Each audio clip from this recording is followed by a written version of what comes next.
Deadlands Goiás. Deadlands Goiás foi um blog que eu tive em 2013. Foi logo assim que o Savage Worlds foi patrocinado, o financiamento coletivo dele deu certo aqui no Brasil, né? E, e aí, logo em seguida, como eles alcançaram alguns pontos lá do financiamento, eles iam liberar também o livro do xerife e o livro do pistoleiro do Deadlands, né? Que é o livro do mestre do jogador. E aí, nessa época, eu tive a ideia de trazer justamente a versão BR do Deadlands, né? O Deadlands ele é um Weird West, né? Você passa no faroeste americano com acréscimo de situações fantásticas de mortos-vivos, magia, etc.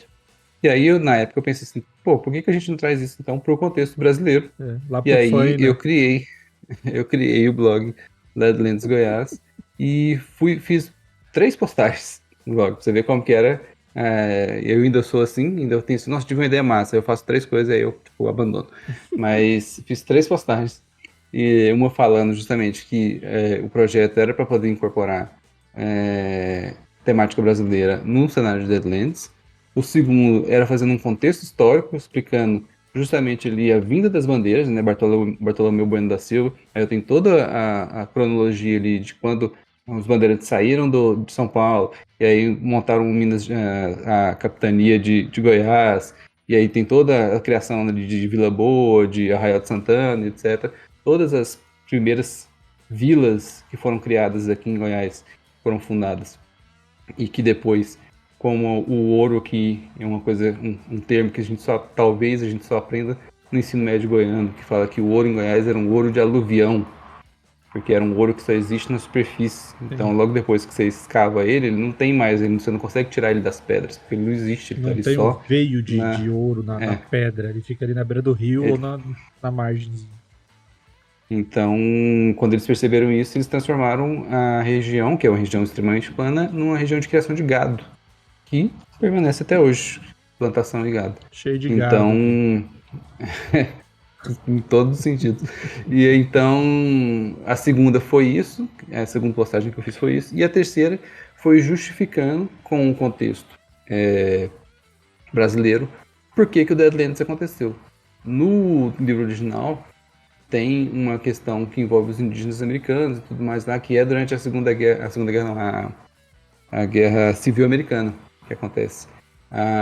O cataclisma que faz com que os mundos dos mortos e dos vivos ali, o mundo fantástico exista ali no contexto de Deadlands. E no Deadlands Goiás eu trouxe justamente a imagem de um escravizado que tinha sido trazido à força para o Brasil e tinha fugido para os quilombos, aqui também na região de Goiás. Tiveram vários quilombos ali, na região da Chapada dos Veadeiros e tudo mais, que representavam essa resistência dos escravizados aqui. Como também era uma região de muita mata e tudo mais, era mais fácil deles conseguirem fugir e se embrenhar na mata para poder escapar.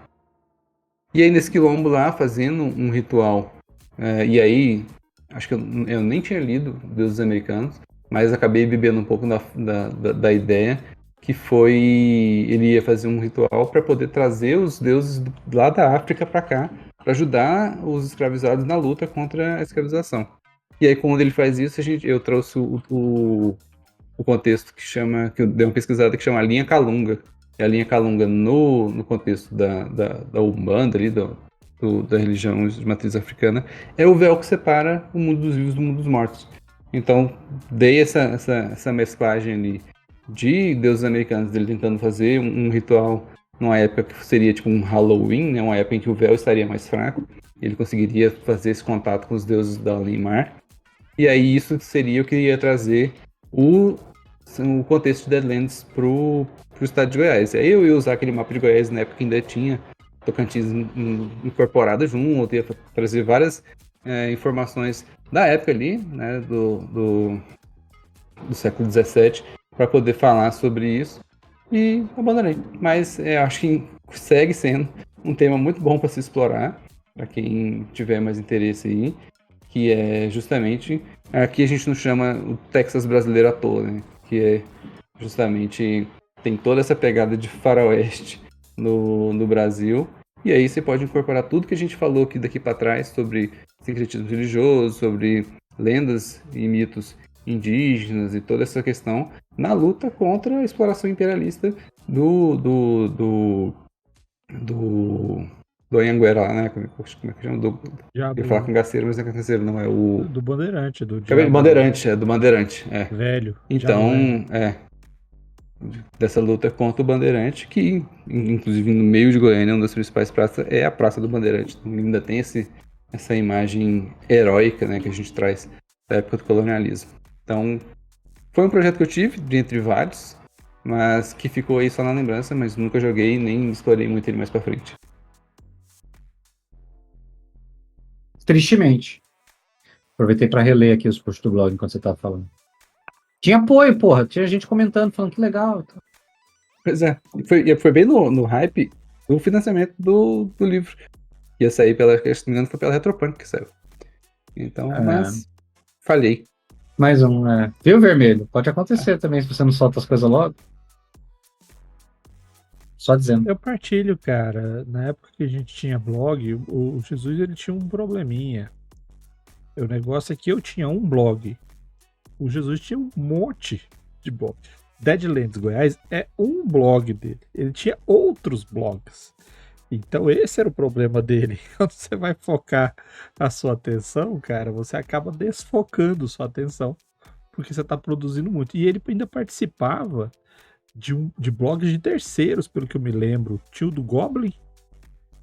Verdade, eu lembro Taverna do que Goblin, a gente participou. Eu participei de podcast da Taverna do Goblin. Sim. Então tinha essas Do paradas, início né? do movimento podcast do Brasil, né? Foi, Quando ainda mais uma era vez, puro, quando ele ainda era puro e bem intencionado. mais uma vez projetos abandonados. Porque é complicado, produção de conteúdo é complicado. Mas é um projeto que não morreu, né, cara? Ele está gravado na história. E eu tava conversando, agora eu não vou saber com quem, mas eu tava falando sobre a produção do mistério. Né? A gente tá produzindo mistério e tudo mais. E a minha ideia era depois fazer o Eras também do mesmo jeito, pegar o que eu tenho de material e começar a compilar ele. Só que o Eras eu não quero vender, não é para comercializar, eu vou disponibilizar para quem quiser se arriscar e apontar todas as inconsistências de um sistema louco sem parâmetros. Mas esse tipo de projeto assim são os projetos que me chamam a atenção, cara. Mais uma vez, conversando com a Ana, ela falando, né, que ela queria ver como é que é, porque ela sempre escuta, ela já jogou com o Marcelo e tudo mais, mas sempre escuta falar, não, que as histórias, Vermelho faz isso, Vermelho faz aquilo, o Jesus faz isso, Jesus faz aquilo, e as pessoas, e fica aquela curiosidade, como que é participar da história? Como que é o processo de pesquisa? Como que é esse levantamento? E eu gosto de uma coisa, quando eu faço levantamento, eu não sou de planejar a história por tintim por tintim. Eu não fico marcando os pontos, eu não faço uma história, tipo, você tem que seguir por aqui. Eu mal planejo minhas histórias. Mas eu planejo o cenário, eu planejo o sistema, eu planejo os acontecimentos. Todo o enredo, ele é muito bem planejado. E quando você pega, igual essa história, Deadlands Goiás, cara, você pega um período histórico, você pega um terreno propício, você pega um sistema adequado, caramba, cara, você faz um troço que é fantástico.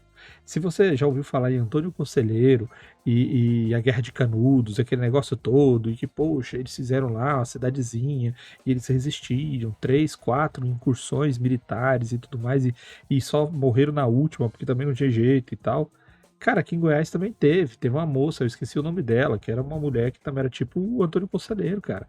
E montou aqui uma cidade e o troço funcionava e os caras também vieram aqui. Eles resistiram muito tempo, mas também depois morreram do mesmo jeito, pelo mesmo princípio. Ou seja, Cora Coralina. Cora Coralina não, cara. Cora Coralina é a menina feia da Ponte da Lapa. Ela é. Quem não sabe o que é Cora Coralina, vai pesquisar, falta-lhe acabouço. É uma poetisa da cidade de Goiás Velho, que era a capital de Goiás nessa época aí que Jesus fala dessa história. Então, assim, esse tipo de cenário é rico, cara. E ver como é que a gente trata isso. Como é que a gente fala? A gente sabe de história, a gente estudou história, e às vezes nem se liga na quantidade de coisa que tem e que você pode utilizar. E qual que é o grande lance? O grande lance do mesmo jeito que Cabral veio para o Brasil, já sabendo que o Brasil estava aqui, porque já existia o Tratado de Tordesilhas, quando a galera entrou pro Cerradão, vamos falar assim, né, que entrou com as bandeiras saindo de São Paulo, de Rio e da Bahia para cá, para Goiás, Tocantins, Mato Grosso, eles também sabiam que tinha aqui, porque antes deles já tinham vindo gente dar uma olhada. Então tem muita guerra, tem muita disputa de terra, disputa política. Ah, mas os portugueses estavam vindo aqui para o centro do país. Cara, tinha espanhol espalhado para todo lado. Um pouco para baixo você tinha Paraguai, que era dos espanhóis. Então, um pouquinho ele subia um pouquinho e entrava no Brasil, cara. Então dava treta. Existe um monte de fatores que você pode utilizar que só vai te enriquecer. E aí você pega e enfia morto-vivo, cara. Tudo fica melhor com morto-vivo, é igual bacon.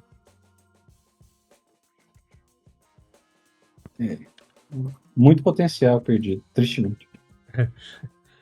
Perdido não. Em pausa. Vamos seguir? Eu não acho que o Luiz esteja agindo como alguém que tá tipo, não, tô planejando. Até outubro eu volto pro projeto. Mas vai que alguém que tá assistindo agora eu faço, Vai nossa, que gostei alguém, da ideia, eu vou botar. Posso fazer? prosseguimento Aí você fala, não. Chega aí. aí. É marca registrada, eu registrei ó, em 2013. Tem o copyright. Você na pode fazer, verdade, mas é só me pagar 10%. a publicação foi feita, então a publicação já demonstra que existe autoridade intelectual. E antes Exatamente. tinha um selo de copyright, que era o CC, acho que era CC. Os meus blogs tinha tudo esse CC lá. Se alguém copiar, eu posso Mas ainda processar. existe o Creative Commons, inclusive, tem no YouTube. YouTube tem a opção Creative Commons. Eu posso processar. Você pode usar, mas você tem que dar o crédito.